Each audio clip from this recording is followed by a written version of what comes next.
The pandemic has created financial difficulties for many workplaces. Some have had to restructure, leading to layoffs and terminations. It's a tough situation for employees, and some are questioning if COVID-19 is affecting what they're owed if they lose their job.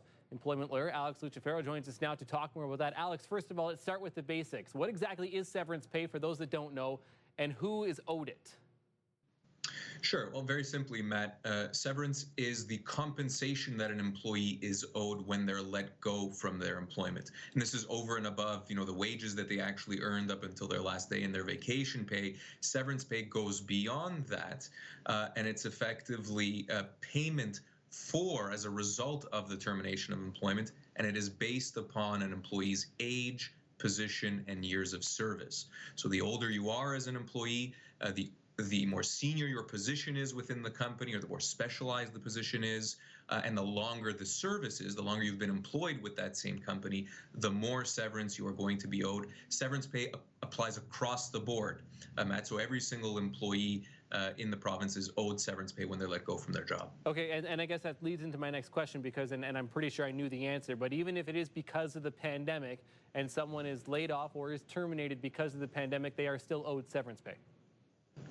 Yes, absolutely. And, the severance analysis has changed a little bit because of the pandemic, but not in the way you would think. It actually favors employees in that there have been a couple of cases out of our court in Ontario which have actually established that an employee might be owed more severance because of the pandemic. And the rationale, as you might expect, is because it's going to be harder for that employee to actually find new employment in a recessed economy, in a difficult job market. And so the employee might actually be owed more severance as a result of the pandemic, not necessarily less. Interesting too, because we talk about the legal ramifications of what's happening with vaccines, but already ruling on a couple of these situations. I guess, are there any other situations in which a worker who is laid off or terminated can't claim full entitlements to severance pay?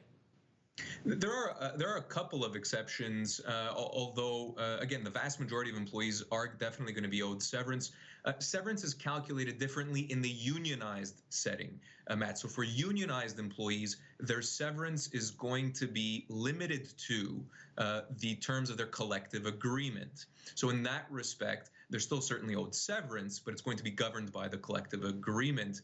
Also, in cases where an employer has just cause to let an employee go. So if the employee commits, an act of fraud or gross misconduct, that employee might be owed zero severance. An employer would be allowed to let them go without any severance, without any notice. But the conduct has to be extremely serious. The bar for terminating an employee for cause is very, very high.